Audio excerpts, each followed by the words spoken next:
Seigneur Esprit Saint, nous voici réunis autour de toi en ce merveilleux jour du mercredi 29 décembre.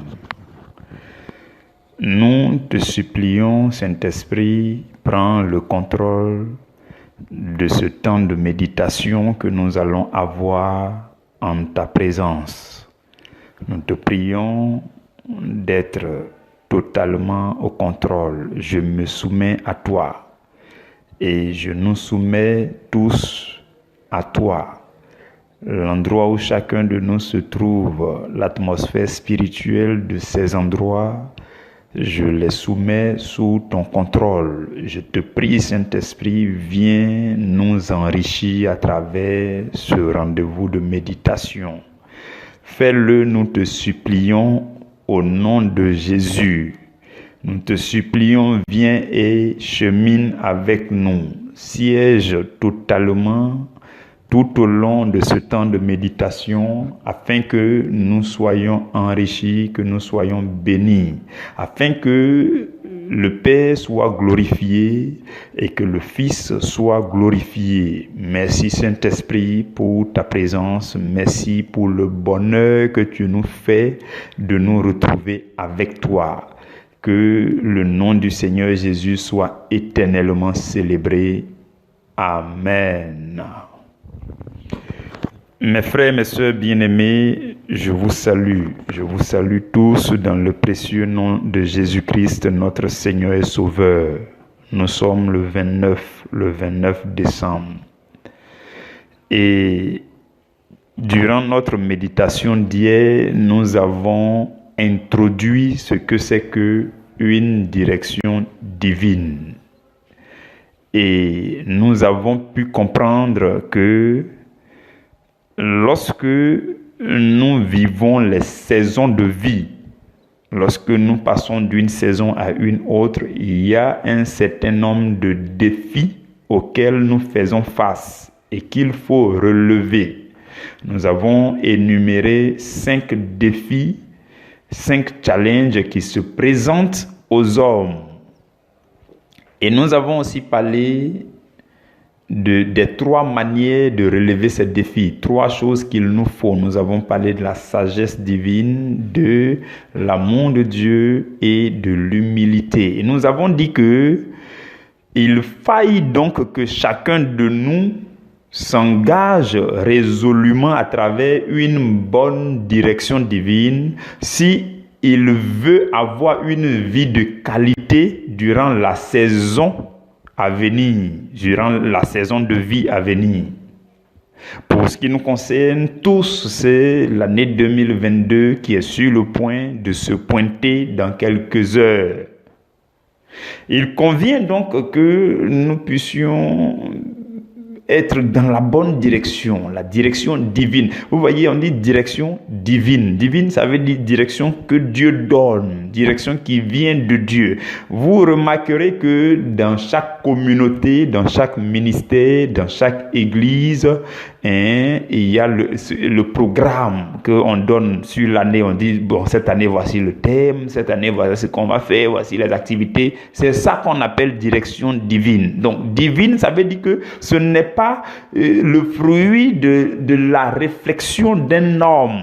Ce n'est pas le fruit d'une intelligence humaine. C'est quelque chose qui vient tout droit de Dieu. Voilà pourquoi on dit direction divine. C'est une direction ordonnée par Dieu, inspirée de Dieu. Vous comprenez?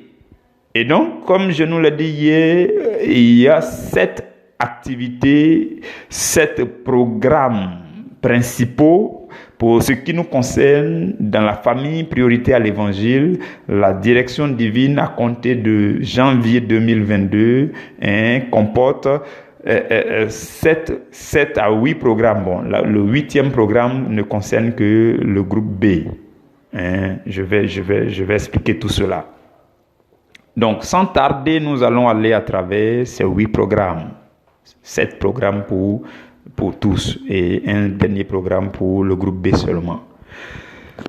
Seigneur, nous nous recommandons encore à toi, nous te prions de venir et de nous enseigner, de nous enrichir.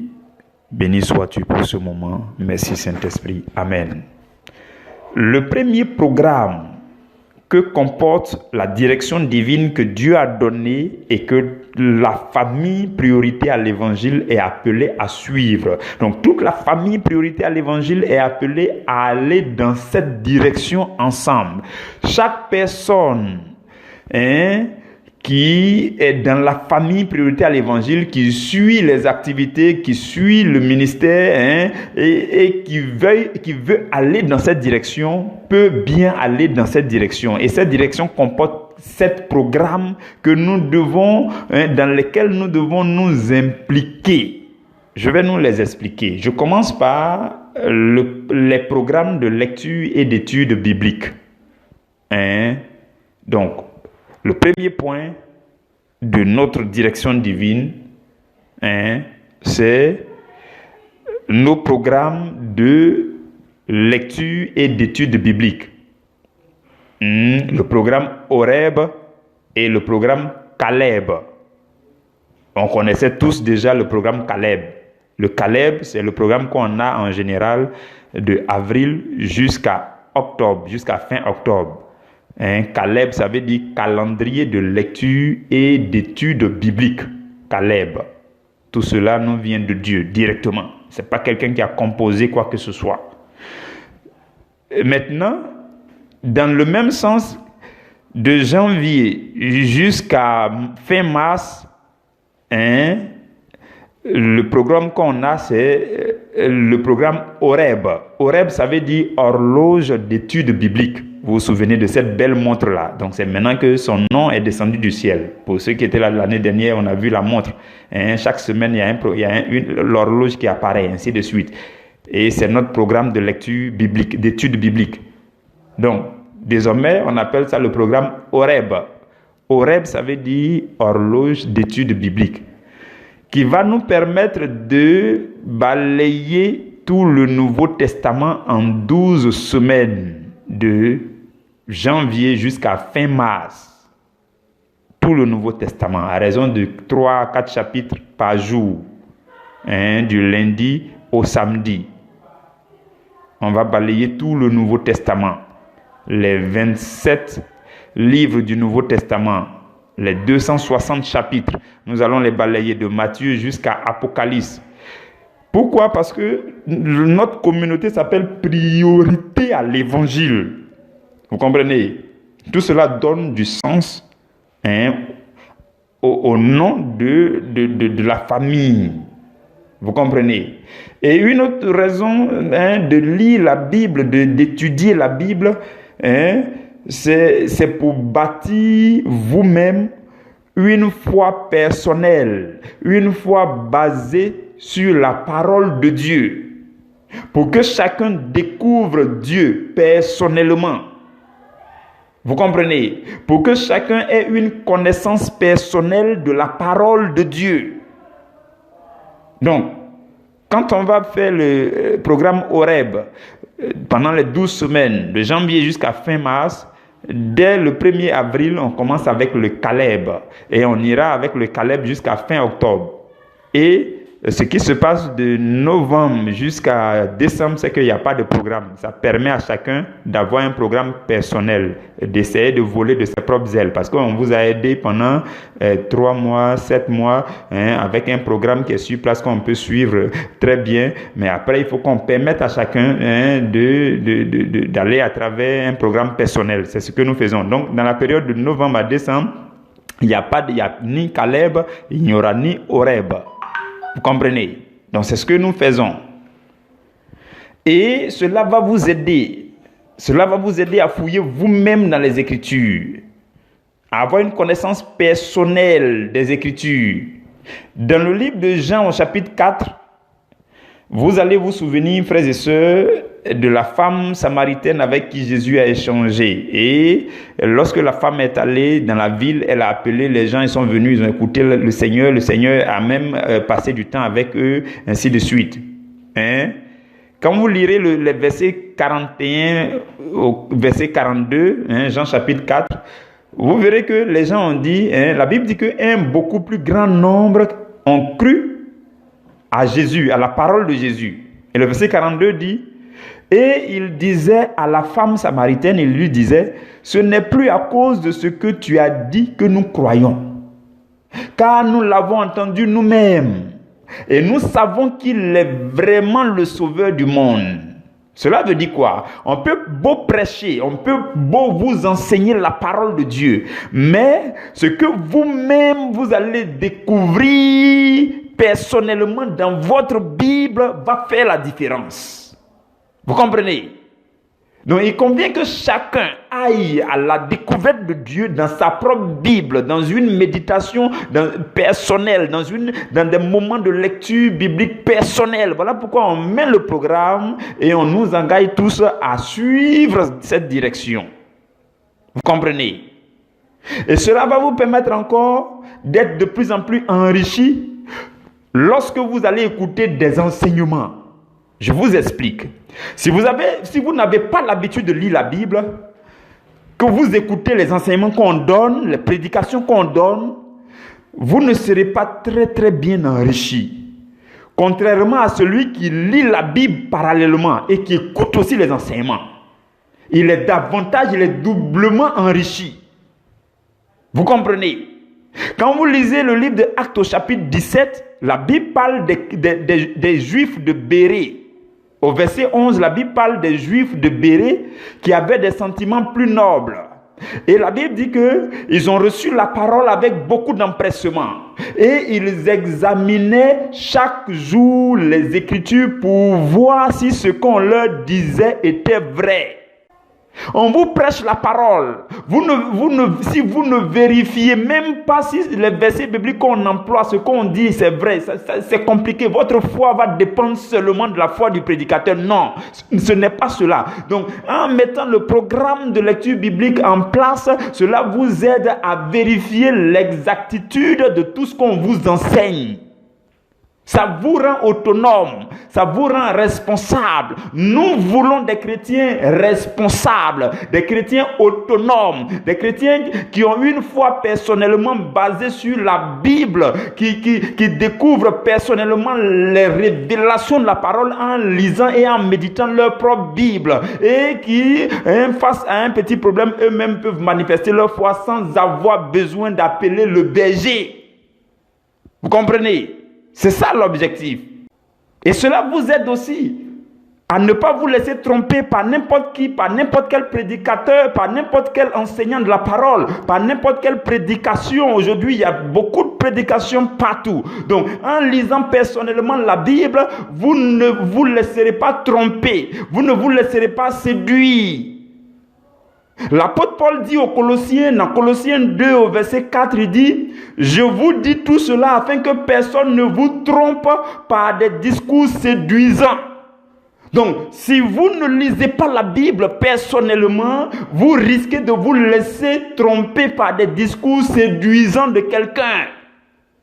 Et dans le verset 8, il dit, prenez garde que personne ne fasse de vous sa proie par la philosophie, par une vaine tromperie, s'appuyant sur la tradition des hommes, sur les rudiments du monde et non sur Christ. Vous comprenez? Donc, pour ne pas vous laisser tromper, vous devez méditer la parole. Quelqu'un peut faire un beau discours qui s'appuie sur la philosophie, qui s'appuie sur la sociologie, qui s'appuie sur les mathématiques. Et puis c'est beau, ça peut vous enrichir. Et puis ça n'a rien à voir avec la parole de Dieu. Ça n'a rien à voir avec les Écritures. Donc, pour que vous puissiez monter votre garde pour ne pas vous laisser séduire par des choses qui ne viennent pas de Christ, qui ne sont pas fondées sur Christ, vous avez besoin d'aller vous-même dans la méditation personnelle des Écritures. Vous-même. Voilà pourquoi on met ce programme en place. Et à ce que je sache, le premier facteur de croissance spirituelle, c'est la lecture et la méditation de la parole de Dieu. Oui, pour ce que je sais. Vous pouvez le confirmer ou non, mais le tout premier facteur d'une bonne croissance spirituelle, c'est la méditation, la lecture personnelle de votre Bible personnelle. Vous comprenez? Donc, voilà pourquoi nous avons ces programmes en place. Le programme Horeb, où nous allons balayer tout le Nouveau Testament. Nous allons étudier le Nouveau Testament à raison de 3 chapitres environ par jour. De janvier jusqu'à fin mars, ça va faire 12 semaines. On va clôturer le Nouveau Testament de Matthieu jusqu'à Apocalypse. Et à partir de avril, on va reprendre avec le Caleb, calendrier de lecture et d'études bibliques. Là, on va lire maintenant 2 chapitres dans l'Ancien Testament et on va étudier un seul chapitre dans le Nouveau Testament. C'est ça le Caleb. Voilà pourquoi on dit calendrier de lecture et d'études bibliques. Lecture et études. C'est-à-dire on lit simplement 2-3 chapitres dans l'Ancien Testament et on étudie un chapitre dans le Nouveau Testament. Mais avec le Horeb, on lit, c'est horloge d'études bibliques, non? On étudie, on médite 3 chapitres dans le Nouveau Testament jusqu'à balayer tout le Nouveau Testament. Voici les 2 programmes qui sont en place. C'est le premier point de la direction divine de la famille prioritaire à l'évangile. Je passe au deuxième point. Le deuxième point, c'est notre émission qu'on appelait Ton pain de la première heure. TPPH. Ton pain de la première heure. C'est une émission d'enseignement de la parole où chaque jour à minuit, il y a un sous-thème qui est médité en moyenne pendant une trentaine de minutes. C'est ça l'émission Ton pain de la première heure. C'est le pain spirituel que nous prenons. Mais nous prenons ça à la première heure. Pourquoi? Parce que étant la famille priorité à l'évangile, nous voulons aussi donner la priorité de notre journée à Dieu. Donc, dès la première heure, on prend une trentaine de minutes qu'on consacre à Dieu pour dire, Seigneur, on te donne les prémices de notre journée au milieu d'un temps de méditation pour écouter cet enseignement. C'est tout ça qui donne le sens au nom de la famille, priorité à l'évangile. Donc, dès la première heure, un enseignement est partagé. Maintenant, quand on va rentrer en janvier, ce qui va se passer, c'est que on va enseigner seulement durant les 2 dernières semaines du mois. Par le passé, on a enseigné tous les jours. Mais là, maintenant, on va enseigner. Je ne vais pas enseigner. Je suis toujours en retrait. Depuis novembre, je suis toujours en retrait. C'est vrai, je prendrai la parole de temps en temps, comme je suis en train de le faire cette semaine, pour vous expliquer les directions, les orientations, mais je suis en retrait. Et pendant ce temps, les frères et sœurs du groupe B vont donner les enseignements. Le groupe B, pour ceux qui ne le savent pas, le groupe priorité à l'évangile B, c'est le groupe de l'équipe de service. Ceux-là qui ont dit, Berger, vraiment, nous, on veut te suivre dans cette affaire de cette vision-là. Nous, on veut te suivre, nous, on veut servir, on veut faire quelque chose. Confie-nous quelque chose. On veut aussi nous laisser former par toi. Ceux-là, à chaque fois qu'une nouvelle promotion s'inscrit, on les ajoute sur le groupe priorité à l'évangile B. Donc, actuellement, il y a 4 promotions qui sont là-bas. Et l'information que je voudrais vous donner et que je vais revenir là-dessus plus tard, c'est qu'une nouvelle liste s'ouvre pour la 5e promotion. Si vous êtes intéressé par cette vision et que vous vous sentez dans cette vision et que vous voulez servir dans cette vision et que vous voulez découvrir davantage cette vision et que vous voulez adhérer à cette vision, faire l'œuvre de Dieu dans cette vision, servir le Seigneur dans cette vision, vous rentrez dans mon inbox sans tarder, on vous mettra sur la liste. Vous ferez partie de la 5e promotion qui va intégrer peut-être d'ici quelques mois déjà. Vous comprenez? Je reviendrai sur cette information. Dans le livre de Actes au chapitre 8, frères et sœurs, la Bible dit que l'eunuque éthiopien, vous pouvez lire verset 30, verset 31. L'eunuque éthiopien était assis dans son char et il était en train de lire le livre d'Ésaïe, mais il n'y comprenait rien. Donc, on peut avoir le Horeb, le Caleb, tout ça, et puis on lit, et puis malgré tout, on ne comprend pas grand-chose. Les enseignements Ton pain de la première heure, l'émission d'enseignement va nous aider à comprendre certains versets bibliques. Ce temps d'enseignement va nous permettre d'expliquer. Vous voyez, la Bible dit, Philippe a couru et il entendit l'Éthiopien qui lisait le prophète Ésaïe. Et il lui dit, comprends-tu ce que tu lis? Vous voyez, comprends-tu quoi? Ce que tu lis, est-ce que tu comprends? On ne comprend pas toujours ce qu'on lit. Voilà pourquoi il faut qu'un prédicateur, un enseignant vienne pour donner un enseignement, pour vous expliquer une prédication, pour vous aider à cerner les révélations profondes de ce que vous lisez. Et il a dit quoi? L'eunuque a dit quoi à Philippe? Au verset 31, il dit, comment pourrais-je comprendre si quelqu'un ne me guide? Le peuple de Dieu a besoin des enseignants, des prédicateurs, parce que tout ce qu'ils lisent, ils n'arrivent pas toujours à comprendre. Comment pourront-ils comprendre si personne ne leur donne un enseignement? Voilà tout le sens de ce deuxième point qui est l'émission Ton pain de la première heure, où quelqu'un sera programmé pour venir donner un enseignement sur un thème, un sous-thème bien spécifique. Donc, il y aura 2 semaines d'enseignement chaque mois, les 2 dernières semaines de chaque mois. Donc janvier, les 2 dernières semaines. Février, les 2 dernières semaines. Avril, les 2 dernières semaines. Mars, les 2, ainsi de suite, ainsi de suite. C'est comme ça que nous allons procéder. Et les frères et sœurs qui sont dans le groupe B, c'est eux qui sont programmés. C'est eux qui sont programmés pour donner ces enseignements. Ils ont été formés pour ça. Ils ont reçu la formation qu'il faut. Ils ont aussi leur temps de formation là-bas. Il y a tout ce qu'il leur faut pour pouvoir prêcher la parole. Donc ils viendront pour donner la parole. Ne vous en faites pas. Ne vous en faites pas. Le même Saint-Esprit qui peut vous parler à travers moi et qui peut vous parler à travers d'autres hommes de Dieu, le même Saint-Esprit vous parlera à travers eux. Disposez-vous seulement et vous allez recevoir les grâces et les bénédictions à travers eux. Donc, dès la 3e semaine de janvier, il y a un premier qui va venir donner 1 semaine d'enseignement. 4e semaine, un autre qui donne 1 semaine d'enseignement. Et en février, les 2 dernières semaines, 2 autres vont venir, ainsi de suite, ainsi de suite. Les thèmes sont déjà calés, les thèmes, les sous-thèmes, tout est déjà calé. Je sais que le thème de janvier, par exemple, c'est comment marcher dans la sainte crainte de Dieu. Je sais que ces thèmes vous intéressent parce que nous les avons reçus de Dieu. Vous comprenez?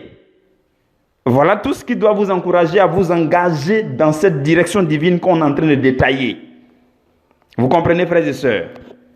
Donc, le deuxième point de cette direction divine, c'est l'émission Ton pain de la première heure, qui est un temps d'enseignement pendant une 30aine de minutes maximum, chaque jour à la première heure.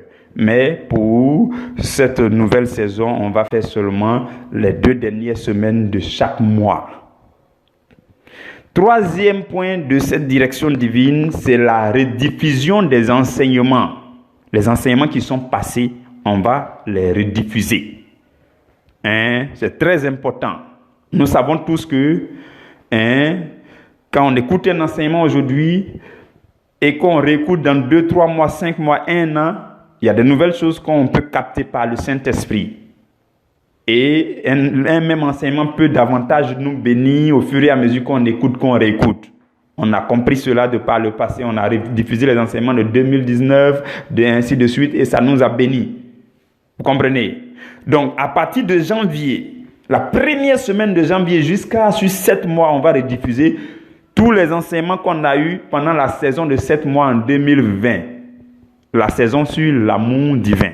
Vous vous souvenez, pour ceux qui étaient là, vous allez vous souvenir comment est-ce que ces enseignements étaient enrichissants, c'était bénissant. On a enseigné chaque jour, de avril jusqu'à fin octobre. Chaque jour, excepté les dimanches, chaque jour, il y avait un enseignement.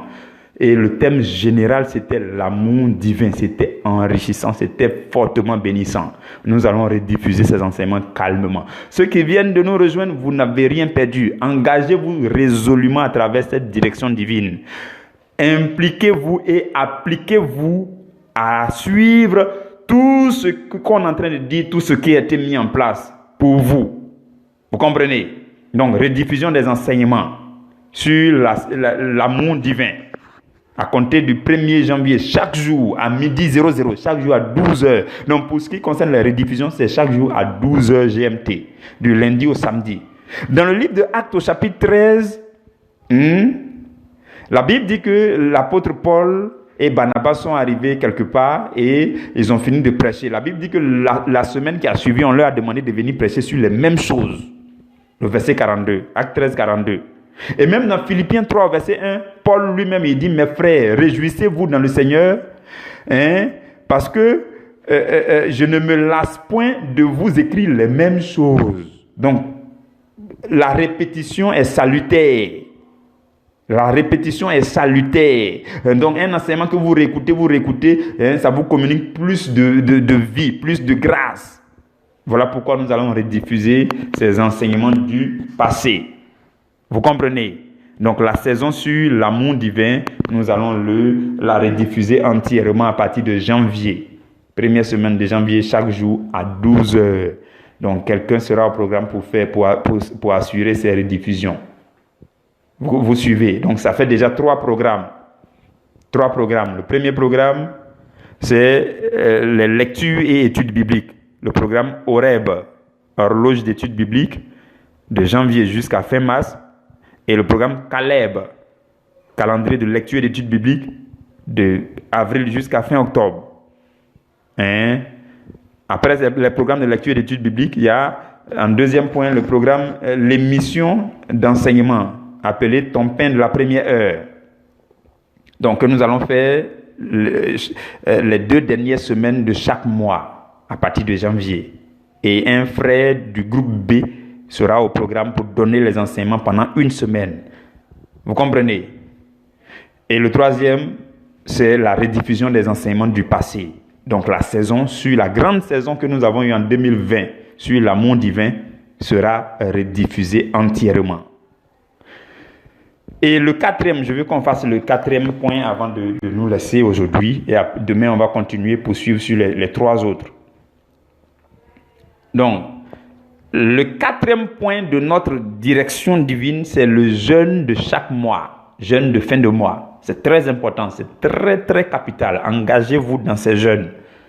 Donc, si vous avez compris tout ce que nous disons depuis hier jusqu'à aujourd'hui, le fait de vous engager dans la direction divine que Dieu donne à la famille prioritaire à l'évangile, c'est de suivre tous ces programmes qui sont en train d'être mis en place pour vous et pour moi, pour notre croissance spirituelle, pour une bonne croissance spirituelle, pour une vie de qualité, pour une vie victorieuse, pour pouvoir faire ce qu'il convient de faire au moment qu'il faut le faire selon Dieu, pour avoir des compagnies qu'il faut selon Dieu, pour parler selon Dieu, pour vivre selon Dieu, comme nous l'avons dit hier. Et en participant à notre jeûne familial, vous avez de la bonne compagnie. Les temps de jeûne et de prière, ce sont ces endroits où il faut être au moment où il faut selon Dieu. Donc, chaque fin de mois, 3 jours de jeûne. Chaque fin de mois, 3 jours de jeûne. Il convient qu'on fasse ce que j'appelle une pause bilan. Tu fais une pause bilan, action de grâce, remerciement au Seigneur. Tu te ressources dans le Seigneur. Tu te redédies au Seigneur. Tu redonnes ton cœur au Seigneur. Tu renoues avec le Seigneur. Tu te réconcilies avec le Seigneur. Tu te débarrasses des choses, des impuretés qui ont voulu s'attacher à toi durant le mois. À travers les 3 jours de jeûne, tu te purifies. Et tu profites pour consacrer ton mois à venir, pour consacrer toutes choses, pour prendre autorité sur le mois à venir. C'est ça que nous faisons chaque fin du mois. Donc c'est très important de le faire. Un vrai chrétien ne peut pas traverser une saison, un mois à un autre et puis ne jeûne pas. Tu n'as même pas fait un seul jour de jeûne, tu passes d'un mois à un autre. C'est compliqué. Vous comprenez? Donc, dans cette famille prioritaire à l'évangile, il y a chaque fin de mois 3 jours de jeûne. Il arrive que les 3 jours soient à cheval entre ces 2 mois. C'est-à-dire que le dernier jour du mois et puis les 2 autres jours sont dans l'autre mois, ou bien les 3 derniers jours du mois, ou bien les 3 premiers jours du mois suivant. Mais en tout cas, c'est à la fin du mois là. Voilà, on se consacre au Seigneur, on se remet dans le Seigneur. Et on fait un départ nouveau, on se renouvelle encore dans le Seigneur. Le Seigneur renouvelle nos forces. Vous comprenez?